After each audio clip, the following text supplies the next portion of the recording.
जय सिया राम, जय महाराज जी, जय हनुमान जी।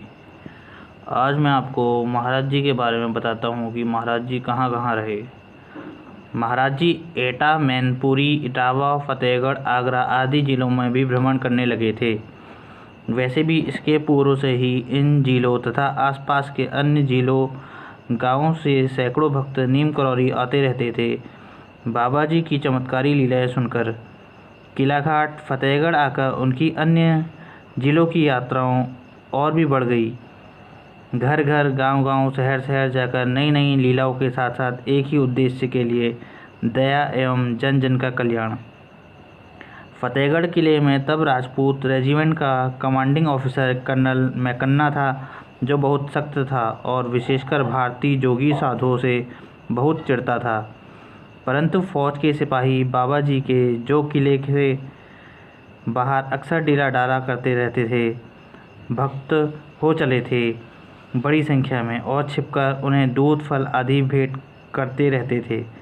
पता नहीं किस मौज में बाबा जी ने कर्नल मैकन्ना का हृदय परिवर्तन करने की मंशा बना ली और एक दिन जब वह बाहर चला गया तो आप उसके कक्ष में जाकर उसके पलंग में लेट गए। अर्दली सिपाहियों आदि ने उन्हें बहुत रोका, पर फिर भी आप डटे रहे। जब कर्नल आया और उसने देखा कि एक अधनंगा साधु उसके आराम की जगह लेटा है तो वह आग बबूला हो गया और बाबा जी की अंग्रेजी और हिंदी में अपशब्दों से खूब भर्त्सना कर अपमानित किया। कहते हैं उसने बाबा जी को हंटर भी लगाए, परंतु बाबा जी हंसते मुस्कुराते रहे। उसकी इन हरकतों पर भी, इतने अपमान के बाद भी महाराज जी को निर्वाह कर हंसते मुस्कुराते देख कर्नल आश्चर्यचकित रह गया। पता नहीं बाबा जी की उस मुस्कुराहट में तथा उनके स्पर्श में कर्नल मैकन्ना ने क्या अनुभूति की। तत्काल उसमें अप्रत्याशित परिवर्तन आ गया। उसने बाबा जी से क्षमा मांगी और उनके लिए दूध फल मांगा कर अर्पण किया।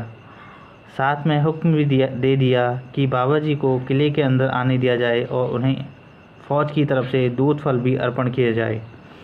इस घटना के बाद वह आजीवन तन मन से उनका भक्त हो गया। मैकन्ना पहला विदेशी भक्त बन बाबा जी का।